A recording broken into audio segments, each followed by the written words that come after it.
Assalamualaikum warahmatullahi wabarakatuh. Alhamdulillahi rabbil alamin. Alhamdulillahilladzi an'ama bi ni'matil iman wal islam bihima tatimmus salihat. Ashhadu an la ilaha illallah wahdahu la syarikalah wa ashhadu anna Muhammadan abduhu wa rasuluh la nabiyya ba'd. Allahumma salli wa sallim wa barik ala hadzal nabiyil karim. Allahumma salli ala Muhammad wa ala ali Muhammad fil alamin innaka Hamidum Majid. Ya ayuhan nasu taqu rabbakumul ladzi khalaqakum min nafsin wahidah wa khalaqa minha zawjaha wa batha minhuma rijalan katsiran wa nisaa'a wattaqullaha alladzi tasaaluna bihi wal arham innallaha kana 'alaikum raqiba. Wa qala Allah ta'ala ya ayyuhalladzina amanu taqullaha wa qulu qawlan sadida yuslih lakum a'malakum wa yaghfir lakum dzunubakum wa may yuti'illaha wa rasulahu faqad faza fawzan 'azima. Puji syukur kehadirat Allah dengan mengucapkan alhamdulillahirabbil alamin. Berselawat kepada Nabi dengan mengucapkan Allahumma salli ala Muhammad wa ala ali Muhammad fil alamin innaka Hamidum Majid. Bapak Ibu sekalian yang berbahagia, mudah-mudahan di maghrib ini Allah melimpahkan rahmat serta keberkahannya kepada kita semua. Allah jadikan rumah tangga yang sakinah, mawaddah warahmah.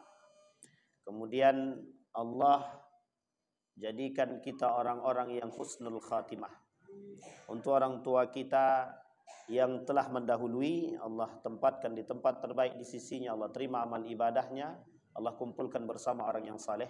Untuk orang tua kita yang masih hidup, insya Allah kita berbuat baik kepadanya dan insya Allah husnul khatimah. Amin ya rabbal alamin.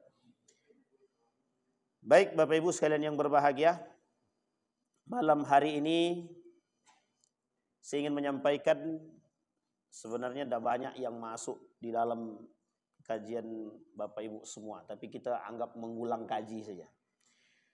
Li Bashari Ibnu Burdin al-mutawaffa sanata mi'atin sab'ah wa sittin. Ada namanya Bashar ibn Burd yang meninggal pada tahun 167 Hijriah. Fil mu'asyarah, dalam bermuasyarah, bermuamalah, bertransaksi, dalam bergaul dengan siapapun. Beliau menyampaikan nasihat, idza kunta fi kullil umuri mu'atiban sadiquka lam talqa alladhi la tu'atibuhu. Apa kata dia? Kalaulah engkau merasa capek dalam setiap urusan, sadiquka, ada teman terbaik yang kau miliki, lam talqa alladhi la tu'atibuhu. Fa'ish wahidan ausil akhaka, engkau hidup sendiri atau menyambung tali silaturahim, fa innahu muqarifu dzanbin marratan wa mujanibuhu. Kadang dosa itu bisa datang dalam kesendirian, tapi justru dalam keramaian bisa menghapus. Ini nasihat dalam bentuk syair. In anta lam tashrab miraran 'alal qadha dhami'ta wa ayyud nasi tasfu masyaribuhu. Kalaulah engkau puas sendiri dan kenyang sendiri, maka bagaimana dengan saudaramu yang lain? Akankah mereka juga hilang dahaganya seperti dirimu? Artinya kita saling melihat kiri dan kanan. Wa man dzalladzi turda sajayahu kulluha kafal mar'u nubulan an ta'udda ma'ayibahu. Sebaik-baiknya persahabatan dan pergaulan atau muasyarah, bagaimana seorang sahabat mampu menutupi aib daripada sahabat dirinya sendiri. Bapak Ibu sekalian yang berbahagia, itu syair yang disampaikan oleh Bashar bin Burd dalam syairnya yang meninggal pada tahun 167 Hijriah. Yang ingin saya sampaikan malam hari ini kepada Bapak Ibu sekalian yang berbahagia, kepada kita semua, saya ingin mengajak Bapak Ibu mengulang 800 tahun yang lalu sejarah. Nanti kita kaitkan dengan apa yang tadi kita sampaikan. Pada masa dahulu ada yang disebut dengan Granada. Bapak Ibu pernah dengar kalimat Granada? Di mana tuh? Weh, cerdas. Granada itu Spanyol.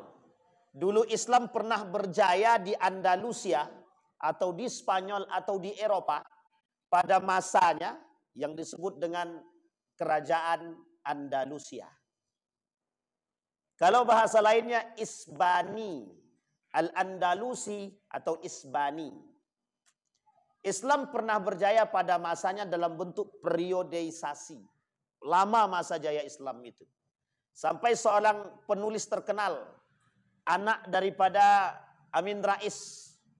Nama dia siapa perempuan itu? 99 apa kata dia? 99 cahaya di Eropa. Penulisnya siapa? Pokoknya anak Amin Rais lah. Perempuan. Saya lupa namanya. Siapa namanya ya? Pokoknya bukan laki-laki, perempuan. Pokoknya itulah. Beliau tulis tuh. Ternyata banyak sekali sejarah Islam di Andalusia, terkhusus di Eropa itu, yang beliau temukan cahaya-cahaya Islam itu. Maka ketika itu, buku ini sempat populer pada masanya. Berbarengan dengan populernya satu buku yang dikarang oleh Habibur Rahman El-Shirazi dalam novelnya. Judul novelnya Api Tauhid. Api Tauhid dulu muncul 99 cahaya di Eropa. Dua buku ini bercerita tentang masa kejayaan Islam pada masanya. Yang satu berbicara tentang seorang penghafal Quran yang berjalan ke Turki, yang melihat begitu dia merespon atau berpikir kembali ulang tentang sejarah Islam di Turki. Kalau kita sebut namanya Daulah Utsmaniyah atau Turki Utsmani. Tapi kemudian begitu juga cerita daripada perempuan ini yang menuliskan novelis ini. Dia menuliskan tentang 99 cahaya di Eropa. Hanum Salsabila Rais. Dia belakangnya pasti ada Rais tuh. Karena anak Amin Rais. Ketika tulisan beliau, novel beliau ini begitu mencuat, beliau menuliskan tentang cerita Andalusia, sejarah. Lebih tepatnya, bagaimana Islam pernah cemerlang pada masanya. Dalam prediksi beberapa para pengamat politik dan peradaban hari ini, mereka melihat ada dua cahaya. Dua cahaya yang akan muncul sebagai wujud peradaban Islam pada saatnya. Satu Asia, satu lagi dia kata Timur. Jadi kita tidak tahu. Kalau Timur kita tak asing. Kalau Asia, banyak orang yang mengatakan Asia ini bakal menjadi tempat munculnya peradaban Islam. Salah satu tandanya adalah Indonesia sebagai mayoritas Muslim terbesar di dunia. Tapi kita lihat nanti sejarah dulu. Kita kembalikan kepada masa Andalusia. Pada masa Andalusia ini, periode yang sangat bagus dan cemerlang, sehingga ketika masa jaya dia, Islam berada pada puncaknya, maka pada masa puncak kejayaan Islam di sana, itu hidup yang paling dijaga oleh umat Muslim ketika itu adalah toleransi. Kita ambil garis umumnya toleransi. Bagaimana Islam menjadi agama yang paling toleran terhadap semua agama yang lain. Ini tak lepas daripada apa yang kita bahas. Bagaimana posisi Islam menjadi orang yang paling atau menjadi agama yang paling disorot ketika Andalusia semua dunia. Jadi pada masa Andalusia ini semua dunia menyorot. Tidak ada yang tidak. Termasuklah kerajaan Granada pada masanya. Nah Bapak Ibu sekalian yang berbahagia, dari cemerlangnya, ini kita tarik garis kesimpulan. Dari cemerlangnya Andalusia ini, yang ingin kita lihat adalah bagaimana model runtuhnya Daulah Andalusia atau kerajaan Andalusia ini. Sebelum kita melihat akan hancurnya negara atau akan hancurnya satu negeri, kaum, sya'ab yang akan mendapatkan kehancuran yang sama seperti apa yang terjadi oleh pendahulu-pendahulu. Kalau kita lihat masa periodisasi Andalusia, muncul pertama kali kasus yang sangat tenar pada masa Andalusia itu rasisme. Bapak Ibu tahu rasisme? Rasis itu apa? Ini persoalan ras.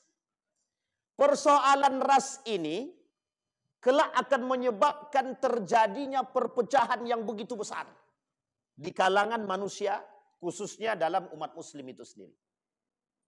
Ada dua hal yang kita sorot dalam urusan ras ini. Satu, kewarganegaraan. Satu, lebih tepatnya, aku ini orang mana? Aku ini siapa? Yang kedua, agama. Agama itu menjadi sorotan. Kita rujuk pada poin yang pertama. Yang paling rasis ketika itu membedakan kulit putih dan hitam. Ini boleh Bapak Ibu lihat sejarah. Di Eropa hari ini sudah mulai berkurang. Kalau dulu tidak. Yang putih harus menjadi penguasa gedung putih. Yang hitam tidak boleh. Maka ketika Obama jadi presiden Amerika itu kecolongan itu. Lah kok bisa kulit hitam menjadi raja? Kata itu. Itu rasis pada masanya. Rasis pada masanya. Bapak Ibu kira rasis ini cuma terjadi di Eropa? Tidak. Dulu persoalan rasis ini terjadi di Saudi Arabia. Kulit hitam itu orang-orang Habasyah, kulit putih itu orang-orang asli pribumi. Mana yang asli Arab yang berkulit putih? Mana yang tak asli Arab berkulit hitam? Maka kulit hitam itu kemana perginya? Bilal bin Rabah, budak. Jadi asal daripada segala kulit hitam itu menurut mereka adalah budak. Wahsy, budak yang dianggap sama mereka rasis pada masanya. Pada masa ini, pada masa kerajaan Andalusia ini, merebaknya rasis ketika itu ras melihat mana yang paling baik, mana ras yang paling kuat, dan mana ras yang paling terhormat.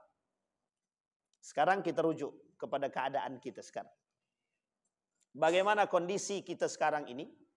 Apakah rasis itu di tempat kita berlaku? Berlaku apa tidak? Jangan cepat-cepat berlaku. Kita lihat dulu. Bagaimana posisi. Saya melihat di Pekanbaru ini ada sedikit perbedaan yang mencolok. Gitu. Ya tidak terlalu mencolok tapi cukuplah nampak. Mana kabilah sebelah sini, ini orang asli Pekanbaru, orang asli Medan, orang asli Melayu, orang asli Kampar, orang asli... Itu nampak itu Pak. Nampak sangat. Tapi bukan itu yang dimaksud. Bukan itu yang dimaksud. Yang dimaksud ketika itu adalah lebih tepatnya berkulit putih dan berkulit hitam. Yang paling berhak menjadi raja ketika itu adalah keturunan raja. Dan ini Bapak Ibu sekalian yang berbahagia, muncul yang disebut dengan sianu darah biru, sianu darah hitam. Tahu maksud saya Bapak Ibu? Oh ini orang bangsawan, yang ini bukan bangsawan. Inilah yang yang menyebabkan runtuh pertama sekali, sebab awal muncul atau runtuhnya atau sudah tidak baiknya dalam daulah atau dinasti atau kerajaan Andalusia. Dan itu sangat-sangat berbahaya. Pada masa dahulu, ini saya rujuk kepada kerajaan Islam di Saudi Arabia. Itu perbedaan kulit hitam putih sangat kuat Pak. Orang berkulit hitam tidak bisa coba-coba. Bahkan mohon maaf ya, duduk aja tidak mau. Di Eropa begitu. Anda orang kulit hitam tidak berhak masuk ke universitas sini. Untung di kita nih campur-campur. Ada hitam, ada hitam tak terlalu hitam, putih tak terlalu putih. Jadi tak bisa kita membedakan mana yang hitam, mana yang putih betul. Kecuali yang kena sengat matahari. Itu kelihatan Pak. Ada seorang pemuda yang begitu kuat, cerdas secara keilmuan. Tapi berkulit hitam, apa kata dia? Dia masuk dalam dunia kedokteran. Tidak boleh. Orang berkulit hitam tidak boleh masuk dalam universitas atau menjadi dokter di tempat orang kulit putih. Coba bayangkan, sampai sebegitunya. Dan bukan salah siapa, ya salah sejarah memang. Tapi pada masanya memang begitu. Islam datang untuk membedakan. Islam datang untuk membedakan mana budak, mana yang tidak budak. Bagi Islam tak ada, semua sama. Masuk surga sama. Salah satu alasan Islam datang, yang didatangkan oleh Allah melalui baginda Nabi Muhammad SAW untuk tidak membedakan mana budak, mana itu yang tak diterima oleh kaum-kaum Quraisy.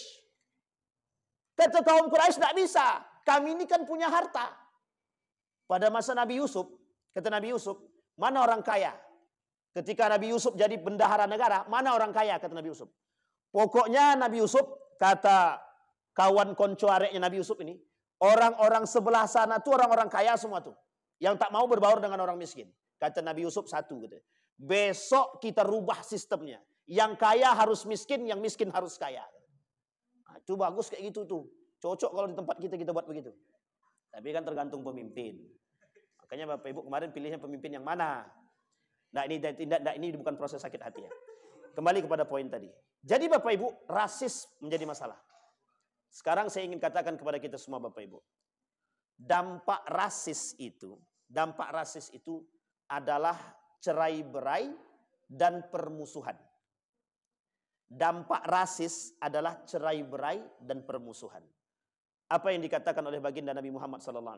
Yahudi sekalipun, kalau dia mau mati, sudah mau mati orangnya, tapi Yahudi yang tidak memerangi kita, kasih dia makan.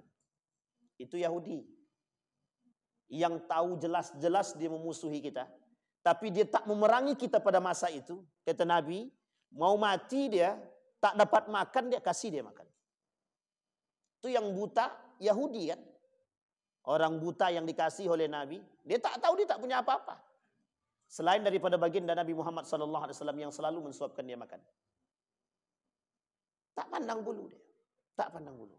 Makanya kenapa para ulama sepakat membolehkan pembagian daging kurban itu kepada orang kafir sekalipun. Itu dibenarkan. Bahkan para ulama tidak sama sekali tidak melarang. Secara qat'i tidak ada. Oh dia Kristen, tidak ada masalah, kasihlah. La'allahu yadkhulul Islam. Sampai-sampai dia bisa masuk dalam Islam. Coba bayangkan. Kata Yusuf Al-Qardawi, kalau rajin kita kasih makan orang kafir itu, bisa jadi kelak dia masuk Islam. Yang cerita yang diambil yang mana? Pada masa tabi'in. Ada seorang pemuda, rajin bersedekah, dia tidak tahu kalau yang disedekah itu orang kafir. Suatu ketika dia tanya, Bapak tidak sholat? Enggak, kata dia. Saya bukan agama yang mengajarkan sholat, kata dia. Kaget pemuda tadi. Ternyata selama ini yang aku kasih sedekah adalah orang kafir. Kemudian bapak itu bertanya balik, Anda sendiri apa agamanya? Islam. Karena sering setelah dia tahu bahwa bapak ini kafir, dia Muslim, terus dia kasih, tapi tetap dia kasih. Tak lama kemudian dia kata, Anda sudah tahu kalau saya tidak Muslim, tapi kenapa Anda masih mengasihi? Urusan sosial itu tidak ada kaitannya dengan agama.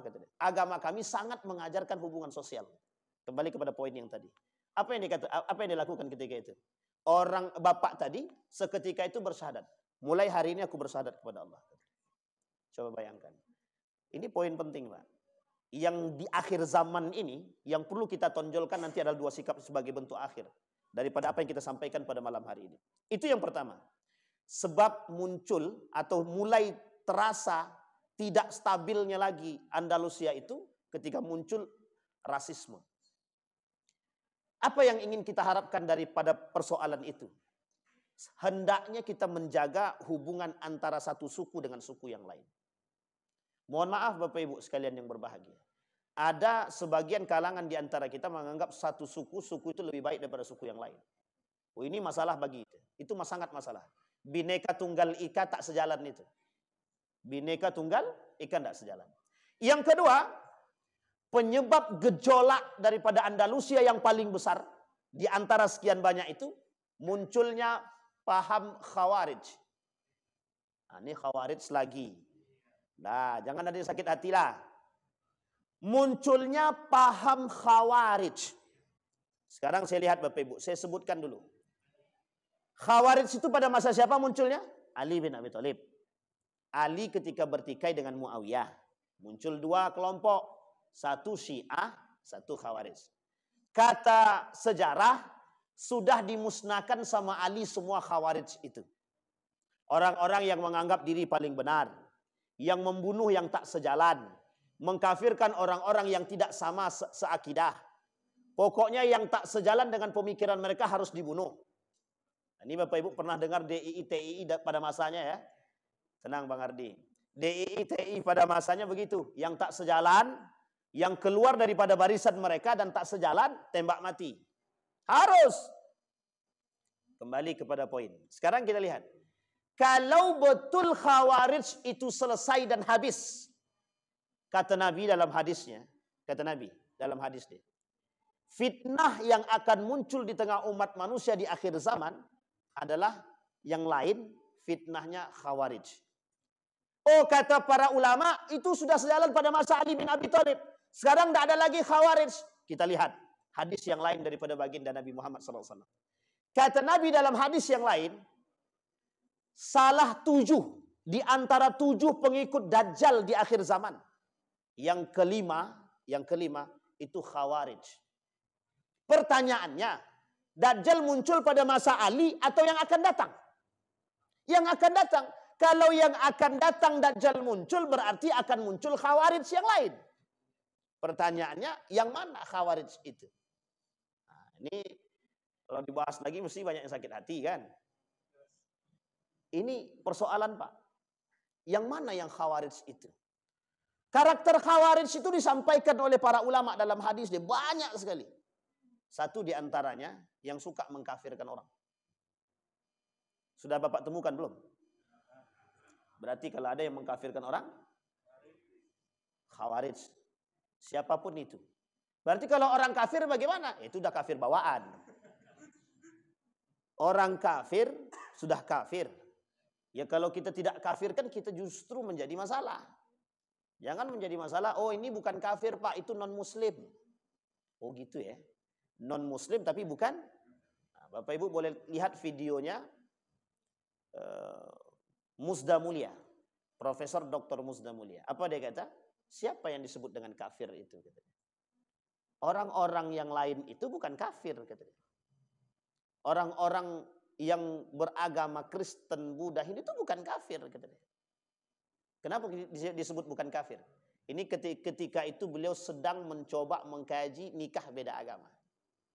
Kata dia, Islam tidak ada melarang orang-orang Islam itu, atau Al-Quran tidak ada melarang orang-orang Islam itu menikah dengan non-muslim.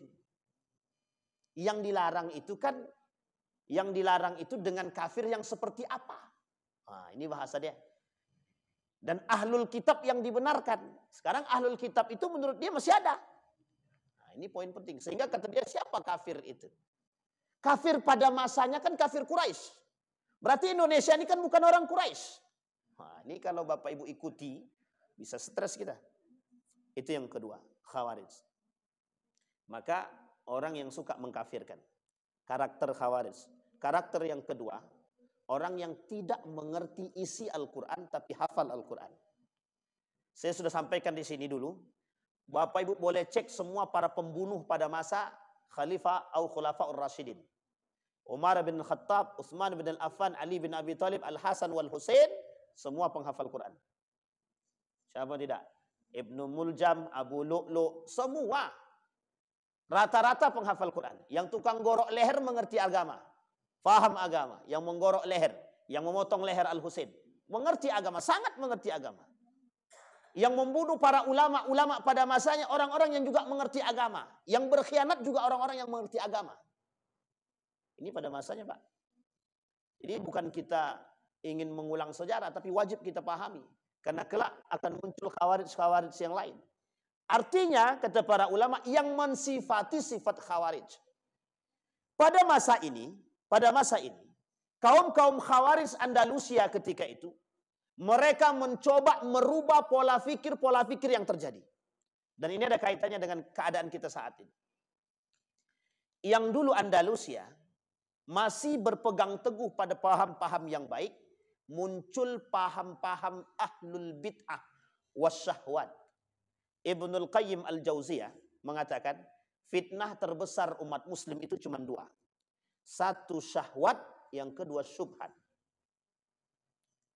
Masa Andalusia ini adalah gerbang pertama munculnya ahlul bid'ah.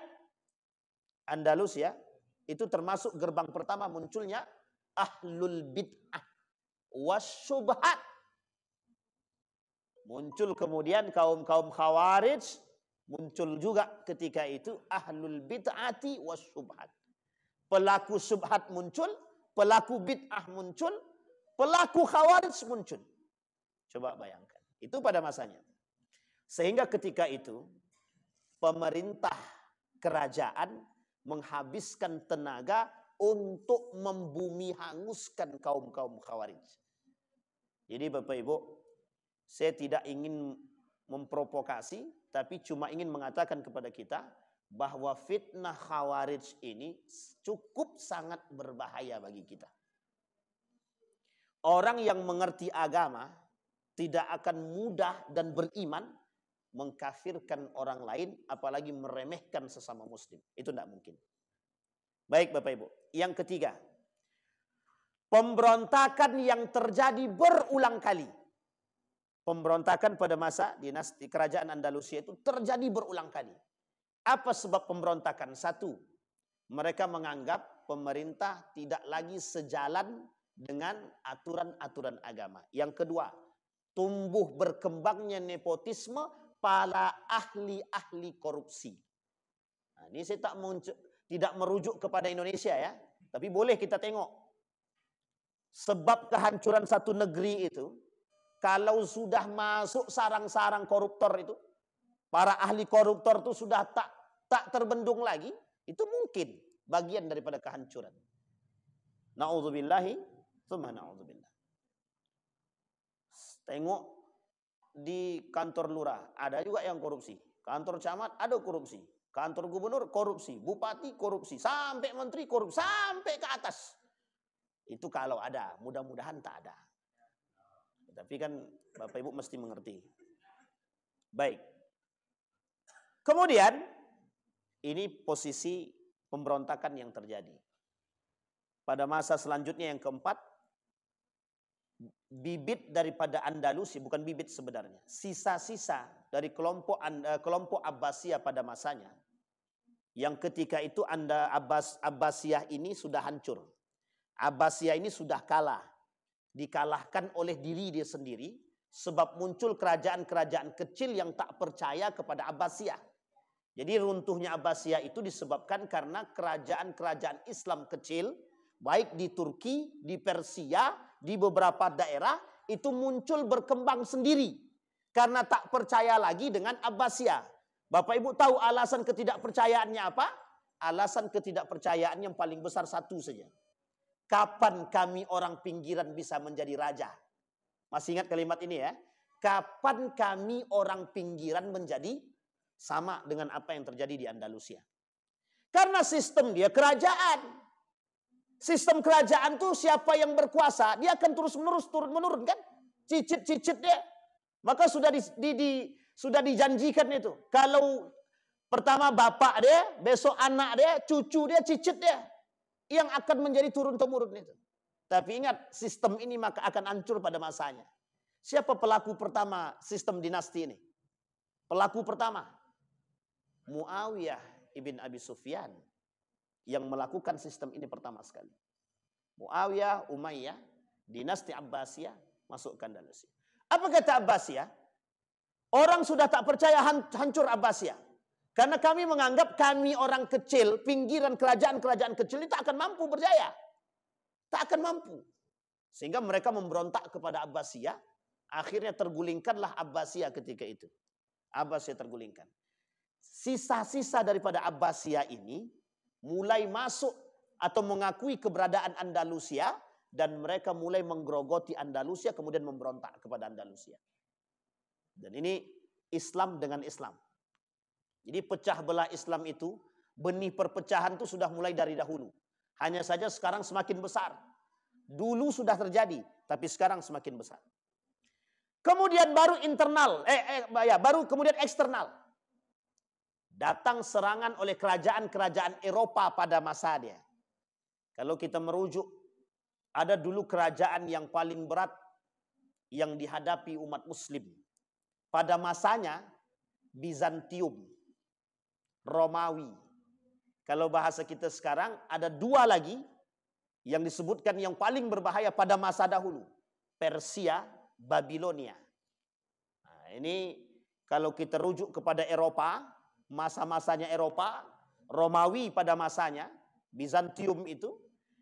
Kemudian pada masa Romawi itu kita habis itu Pak. Kerajaan-kerajaan Romawi lebih tepatnya adalah perang antar agama ketika masanya. Antara yang disebut dengan perang salib ya, antara umat Muslim dengan Kristiani pada masa itu. Ketika masa Persia dan Babilonia juga sama. Itu dulu ada yang disebut dengan Iran dan Irak sekarang. Jadi seorang Bapak Ibu kalau melihat hari ini, beberapa hari ini, ulamanya Iran. Apa kata ulama Iran berbicara begini? Apa kata dia? Matilah kalian Israel, kata dia. Matilah kalian Israel, kata dia. Karena mereka melawan, kami harus gempur mereka sampai habis. Apa kata ulama Iran itu? Kita akan kembali kuat seperti pada masanya dalam perang yang pernah kita tempuh, kata dia. Disebut di situ perang pada masa kekuasaan Iran itu perang ketika Iran dengan Irak, Babilonia dengan Persia. Itu Bapak Ibu boleh cek di Google itu. Babilonia berhadapan dengan Persia, itu Persia berjaya. Persia itu Iran sekarang. Babilonia itu Irak sekarang. Apa kata dia? Kami pernah menghancurkan Irak. Ketika itu Iran kerjasamanya dengan siapa? Yahudi. Yahudi. Kalau sekarang dia berkelahi Ustaz dengan Israel, kata dia. Itu jangan percaya betul-betul. Memang dia serang menyerang.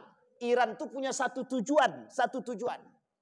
Imam Mahdi itu dalam pahamnya Iran itu akan muncul dari paham mereka dan dari golongan mereka dan dari tempat mereka. Dan Imam Mahdi ini bakal bisa menguasai dunia kalau Iran bisa menguasai dunia.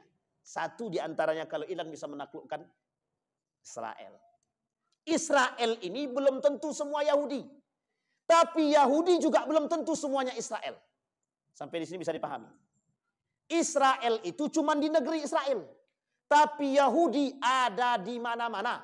Di Iran ada Yahudi, di Belanda ada Yahudi, di Eropa. Di Eropa itu hampir setengah penduduk Eropa itu Yahudi. Di Indonesia mungkin bibit-bibit Yahudi ada. Tapi kita nggak tahu itu kita nggak tahu siapa mereka bibit-bibit. Tapi mungkin yang bekerja sama dengan Yahudi banyak. Keterlaluan. Baik. Pada masanya kita diserang itu kerajaan Eropa. Eropa menghancurkan Andalusia. Dan ini Bapak Ibu sejarah terpahit yang dialami oleh umat Muslim dalam masa perkembangannya. Islam pada masa Daulah Abbasiyah itu masa kejayaan yang sangat cemerlang. Tidak bisa dipungkiri. Para ilmuwan Muslim lahir pada masa itu. Sebutlah nama-nama terkenal daripada ilmuwan itu semuanya lahir pada masa itu. Begitu juga Andalusia.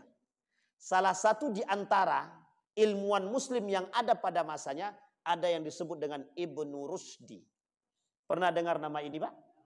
Ibnu Rusdi orang pertama yang berhasil meyakinkan pemerintah ketika itu dalam menerjemahkan tulisan Plato dan Aristoteles. Maka diangkatlah menjadi penasehat kerajaan pada masanya.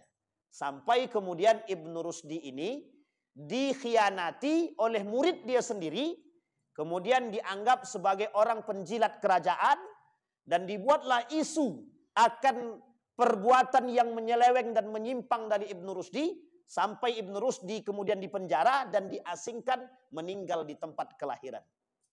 Coba bayangkan.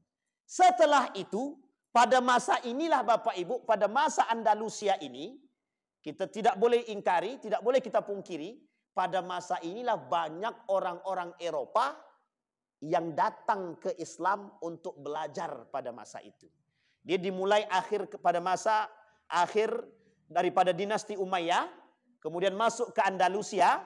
Di sini Bapak Ibu banyak sekali orang-orang belajar dari Eropa ke Islam. Diambil buku-buku Islam tadi, dipelajari. Mereka translate, mereka terjemahkan ke dalam bahasa Persia, Belanda, Inggris, semua Pak. Diterjemahkan ke bahasa Jerman, bahasa Persia, bahasa Inggris. Berkuasa mereka. Sehingga seorang murid daripada Ibnu Rusdi sendiri, yang kelak punya murid berkhianat kepada Ibnu Rusdi. Singkat cerita Bapak Ibu, pada masa inilah Andalusia ini, kaum-kaum Eropa yang berhasil menaklukkan Andalusia mengatakan tidak ada yang disebut dengan ilmu itu dengan nilai. Sehingga mereka paham bahwa ilmu itu bebas nilai. Oh, paham maksudnya ilmu bebas nilai. Yang penting mau cerdas, mau berakhlak tak ada masalah. Anda mau secerdas apapun silahkan. Mau beragama, tidak beragama tak urusan. Mau berakhlak atau tak berakhlak tak urusan. Pada masa dinasti, pada masa akhir pada masa akhir kerajaan Andalusia. Eropa berkuasa ditambah pada masa Turki Utsmani ini. Sangat berkuasa. Kita masa runtuh Turki Utsmani habis. Tidak tersisa sedikit pun. Tak ada sedikit pun sisa. Bagi orang-orang berislam. Bagi orang-orang mukmin. Bayangkan Bapak Ibu, masa kita dalam kekosongan itu panjang sekali. Dari 1924 akhir. Atau lebih tepatnya 1924 akhir. Atau 1925 awal. Di sini masa runtuhnya Islam atau peradaban Islam. Secara menyeluruh. Dipeganglah ketika itu kekuasaan dunia di tangan Eropa. Sampai di sini bisa dipahami Bapak Ibu. Apa kaitannya pusat dengan tadi yang kita bacakan dalam syair tadi? Nanti kita kaitkan. Terakhir, sebelum kita sampaikan pada masanya. Terjadi disintegrasi. Tidak ada koneksi. Terjadi kesalahpahaman. Terjadi miskomunikasi antara umat muslim dengan muslim yang lain. Pada masa dinasti, pada masa kerajaan Andalusia. Di sini Bapak Ibu, menyebabkan lemahnya kerajaan Andalusia, persis seperti lemahnya dinasti Umayyah, persis seperti lemahnya dinasti Abbasiyah, kelak juga begitu dialami oleh dinasti Utsmaniyah atau Turki Utsmani. Nah Bapak Ibu sekalian yang berbahagia, apa yang ingin kita sampaikan? Yang ingin kita sampaikan begini. Lemahnya umat muslim hari ini disebabkan lemahnya persatuan umat muslim hari ini. Lemahnya persatuan umat muslim hari ini disebabkan munculnya kelompok-kelompok di dalam tubuh umat muslim itu sendiri. Munculnya kelompok-kelompok di dalam tubuh umat muslim itu sendiri yang mereka memang sengaja untuk menghancurkan Islam dengan dua hal. Satu, kelompok yang muncul dengan hawa nafsu yang kelak mengarahkan kepada syubhat dan bid'ah. Yang kedua, kelompok yang sengaja disisipi dan disusupi oleh Eropa untuk menghancurkan umat muslim. Sampai di sini bisa dipahami Bapak Ibu. Apa maksudnya? Maksudnya adalah kita umat muslim hari ini sedang disusupi dan disisipi. Siapa penyusupnya? Siapa penyusupnya? Iran diikatnya orang-orang yang ada orang yang menjadi mata-mata Israel diikat. Itu enak juga kalau begitu kan. Kalau nampak oleh kita mata-mata yang merusak kita ini. Dulu terjadi Pak. Berkali-kali saya sampaikan dimanapun. Snockhorgen itu mata-mata. Perusak Indonesia, perusak Islam. Snockhorgen itu. Yang mampu merusak Aceh pada masanya kerajaan Samudra Pasai, itu orangnya Pak. Snockhorgen itu. Yang membawa paham liberal dan sekuler ke Indonesia. Mereka dia merusak, tapi uniknya dia hafal Quran. Dia paham Al-Quran dan dia bisa bahasa Arab. Uniknya, Bapak Ibu bisa bahasa Arab. Sebagian kecil di antara kita. Bapak Ibu paham detail Al-Quran. Orientalis memahami Al-Quran. Kita hampir tak paham isi Al-Quran. Banyak penghafal Quran. Uniknya penghafal Quran justru yang mohon maaf memecah belah kita. Sampai di sini paham. Kita tak menghina orang-orang para penghafal Quran. Kita berharap penghafal Quran yang baik, yang beriman Pak. Tapi banyak para penghafal Quran juga yang mereka hanya menghafal tapi tak memahami makna Al-Quran. Apa kata guru kami? perusak terberat dalam tubuh kita nih, orang yang tidak mengerti Al-Quran tapi hafal Al-Quran. Itu sangat berbahaya, Pak. Sangat berbahaya. Dan itu berada di antara kita kan. Berada di antara kita. Jadi sekarang ini kita nih penyakitnya komplikasi. Kalau kita rujuk kepada hadis-hadis tentang akhir zaman, kita nih betul-betul sudah berada di akhir zaman, Pak. Kalau kita tidak sadar lagi, entah kapan kita sadar, tunggu mati saja. Kalau sudah mati itu tak mungkin entah sadar atau tidak, kita tidak tahu. Tapi kembali lagi pada masalah tadi. Bahwa begitulah seriusnya mereka pada masa itu. Saking tidak terimanya kaum orientalis itu dengan kita, mereka mulai menyakiti kita pada masa dinasti Andalusia, kerajaan Andalusia, sampai hari ini. Mereka tak berjaya pada masa Andalusia, tapi baru berjaya ketika runtuh Turki Utsmani. Sampai hari ini, berapa lama mereka pegang? 1925. Sudah berapa tahun, Pak? Hari ini 2000. Sudah berapa tahun? 1 abad. 1 abad lamanya kita dijajah oleh mereka hari ini. Nah, kalau dibilang 1 abad 1924 berarti harusnya sudah lewat 2024 kemarin. 2024 akhir. November. Itu sebenarnya sudah 100 tahun kita dijajah. Sekarang nambah setahun lagi. Harusnya kata para ulama, setiap 100 tahun itu mujahid muncul. Mujahid muncul. Orang-orang yang mengerti agama dan kuat iman, serta para pejuang-pejuang Islam. Itu bisa kita lihat. Sudah mulai bermunculan. Insya Allah, kalau bermunculan berarti tandanya terasa dekatnya hari kiamat itu dengan kita, Pak. Apalagi kalau mohon maaf, kebenaran itu, jika betul Imam Mahdi akan turun dalam waktu dekat, maka Bapak Ibu bersegeralah menjaga anak-anak kita. Na'udzubillah itu mah. Sudah terasa Bapak Ibu? Lihat, na'udzubillah. Semoga kita tak bertemu dengan hari kiamat. Na'udzubillah itu mah, na'udzubillah. Karena seburuk-buruknya kaum yang bertemu dengan hari kiamat. Nah, Bapak Ibu sekalian yang berbahagia. Al-Quran mengajarkan kepada kita, wa'tasimu bihablillah, wa la tafarraqu. Ini inti poinnya. Bapak Ibu, cara Eropa menghancurkan kita itu dengan memecah belah. Itu strategi. Fir'aun, satu karakter Fir'aun dari 16 karakter Fir'aun itu, untuk menghancurkan dan menguasai, dia wajib memecah belah kaumnya. Dipecah belah dulu. Setelah dipecah belah, baru kemudian dia menjadi orang yang paling terkuat. Dia hasut semua orang-orang. Siapa yang paling lemah, mereka hasut yang kuat untuk menindas yang lemah. Pada masa itu, Fir'aun memecah belah umat dengan berbagai macam cara. Sama, Pak, sekarang kita juga dipecah belah. Kalimat wa'tasimu bihablillah, kata para ulama Al-Quran, jangan remehkan kalimat ini. Kalian jaga persatuan kalian bersama karena Allah. Karena sekarang manusia mencintai saudara bukan karena, tapi karena apa? Kami mencintai dia, Ustaz. Pokoknya dia baik kepada kami. Kenapa dia baik? Selalu bantu kami. Berarti Bapak Ibu cinta dia karena apa? Karena harta dia. Sudah diingatkan dengan azan kita. Coba bayangkan Bapak Ibu. Kita hari ini dipecah belah dari berbagai macam arah. 1, kita dipecah belah dari sisi ekonomi. 2, kita dipecah belah dari sisi budaya. 3, kita dipecah belah dari sisi politik. 4, kita dipecah belah dari sisi agama kita sendiri. Agama kita sendiri.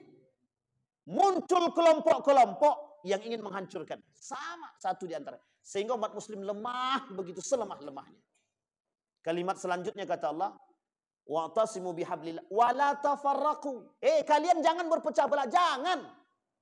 Sampai Nabi bilang begini dalam hadis dia, kalau kalian nampak kaum Khawarij atau kalian bersama dengan pemimpin yang sezolim-zolimnya, 2 yang kalian lakukan. Kalau tak mampu masih bersama dengan mereka, maka beruzlahlah. Bayangkan kita tetap disuruh dengan ketika kondisi pemimpin zolim berada di tengah kita, kalau masih kuat iman kata Nabi, tetap bersama rangkul agar orang-orang yang baik-baik ini tak masuk dalam lingkaran syayatin-syayatin itu. Dulu Bapak Ibu, ada namanya Sulaiman Rushdie, kalau saya tak salah. Salman Rushdie, penulis buku satanic verse, ayat-ayat setan. Ibu tahu apa, Bapak Ibu tahu apa yang dia tulis dalam buku itu? Penghinaan kepada Islam. Penghinaan terhadap Islam. Cara mereka menghancurkan kita dengan membuat penghinaan terhadap Islam, tapi uniknya yang membela umat Islam, yang menjaga umat Islam juga. Sehingga yang terjadi berantem dengan siapa? Muslim dengan Muslim. Itu yang kita alami sekarang, Pak. Artinya, kalau kita nampak ini, kehancuran itu semakin dekat. Na'udzubillah tsumma na'udzubillah. Kata Allah, wa'tasimu bihablillah wa la tafarraqu. Nah, kembali kepada poin tadi Bapak Ibu. Apa inti poin daripada syair yang tadi saya sampaikan sebelum kita tutup?